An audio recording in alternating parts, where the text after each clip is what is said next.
Hello friends, my name is host Eric and I'm the host of Talking with Famous People. I am a shimmer with answers to ISFP questions. Talking with famous people. Okay, I appreciate you taking time to type me, writes this anonymous ISFP. I can't say that I am happy with my result, but I do agree. I suppose it's an issue of wanting what I can't have. I've always seen extroverted intuition as being the fun function, and other people who have this function have the easiest time making me laugh.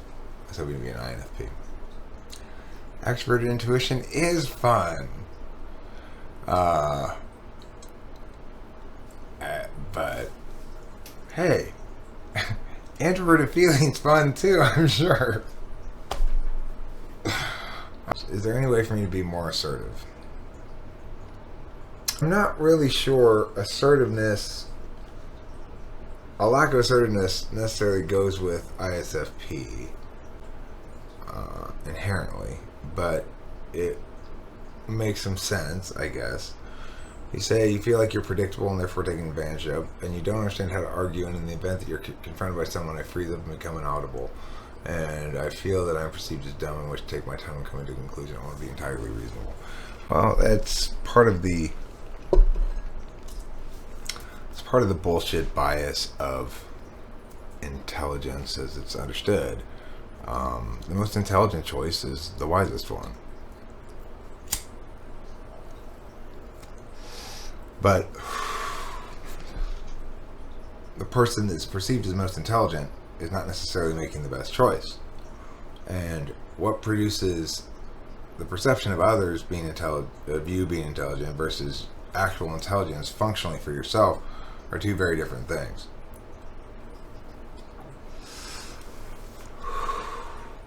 It makes sense to want to be deliberate. As an FI Dom, that's a deliberation function. You want to take your time. You want to be reasonable as well, which is to say, you don't want to be unwilling to see other people's perspectives or accept truths when they run afoul of your feelings.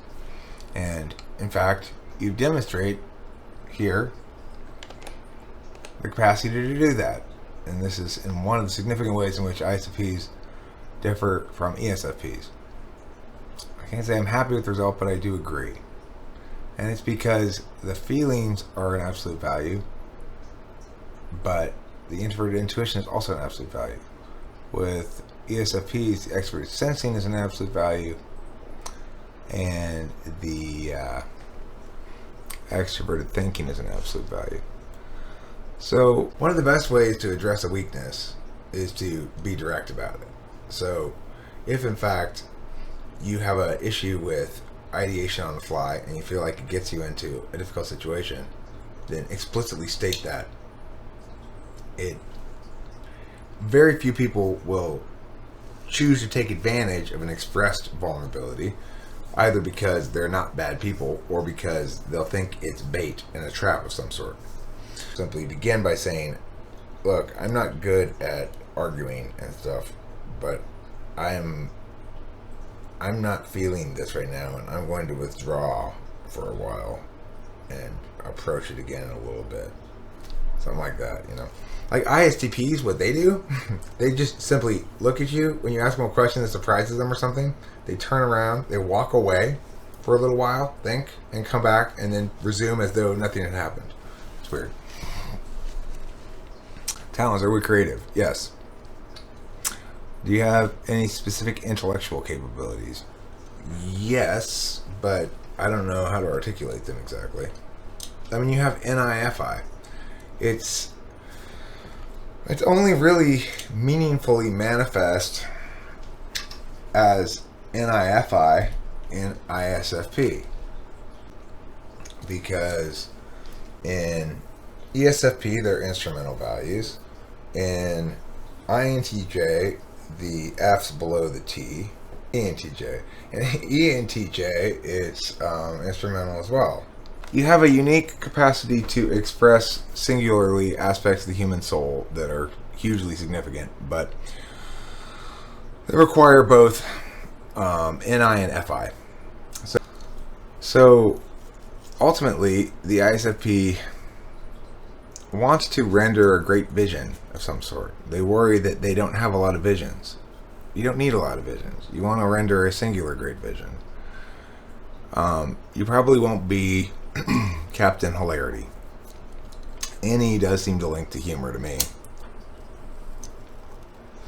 And that's fine. Not everybody has to be hilarious. I don't think ISFPs aren't fun, and I don't think they're not considered fun. I think they're generally quite well liked. I suspect that your neurosis here is just you being neurotic. I don't think that people perceive you as dumb. I didn't perceive you as dumb. You have a strong desire to understand the mind. Is this a hopeless endeavor for any ISFP? Not at all. The thing is, simply asking that question proves it's not a hopeless endeavor. You're able to draw the distinction and say, am I really able to understand and what does it mean? Well, if you can ask that question, then you're perfectly capable of understanding everything. From my perspective, it influences how I relate to everybody all the time, whether I'm thinking about it or not, because it's changed my perspective of myself from a default of Eric's way is best to understanding that, oh, that's the trap we all fall into, huh? So, you know, when you say you want to understand the mind, do you want to understand your own mind, or do you want to understand the mind as a universal, or do you want to understand other people's minds specifically? Regardless, it's not a hopeless endeavor. Emo Stuff. That's what I see. I went through and titled these things to give it a little structure for the video. Emo Stuff. I've always found that when I do speak with others, I end up saying something hurtful because I'm thinking from my own perspective. You have a tendency to feel responsible for how others feel. Yeah, well, I mean, there's your problem. I do too, but only to a point. Because I have a negative outlook on life, I'm concerned and aware that it can rub off on others. Do you have a negative outlook on life? This doesn't seem to be a negative email. It has some self-concept stuff that is not hugely positive, but it's hopeful in that it's seeking answers. I think that's the challenge of an ISFP or an INFP is everything's really important. It's got to be a challenge to be an FI Dom. It's like a big stone. It heats up slowly and then it cools down slowly. Words. Is it common for us to have difficulty understanding language? Could it be due to my self-induced isolation? When something is written, I have a tendency to understand it, but in conversation, I don't have enough time to process it. I have a processing speed deficit, which could be indicative. Look, it's not a processing speed deficit. It's polar extroverted intuition. Nothing wrong with you. There is nothing wrong with you. Okay?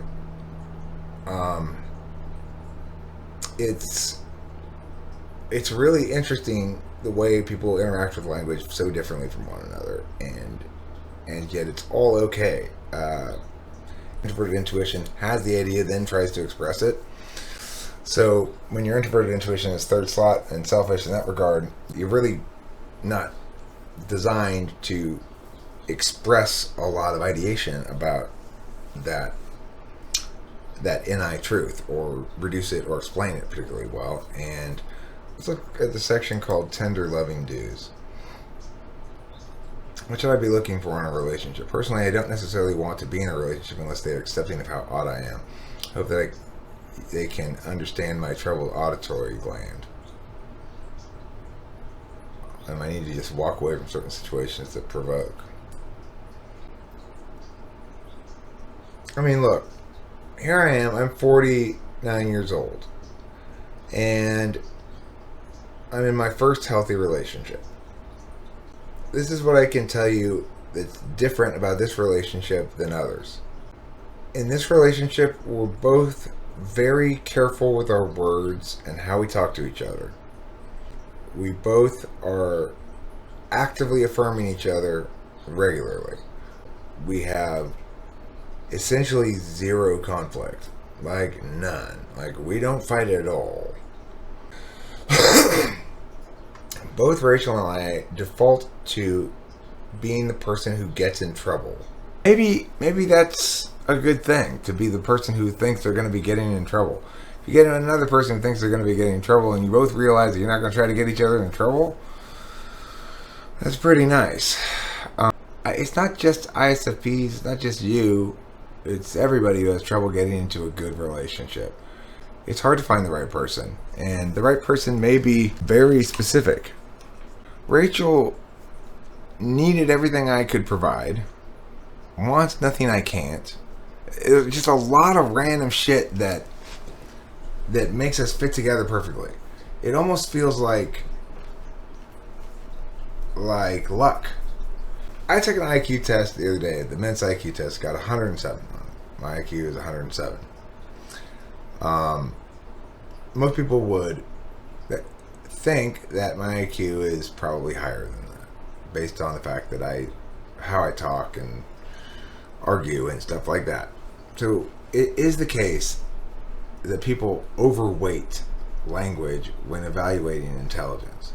That doesn't mean that ISFPs are not intelligent. It means that the kinds of intelligence that they have are undervalued by society. Some of the wordiest people in the world are some of the, in my opinion, have some of the dumbest ideas in the world. Foucault, he's an ENFP. He's got lots of words, fancy words galore, and terrible, terrible dumb ideas. So dumbness comes in all shapes and sizes, and so does intelligence. And I think we do ourselves a disservice when we deny the validity of the one type that can truly successfully master the combination of NIFI in ways that are communicatively valuable. I want to play a little bit of this.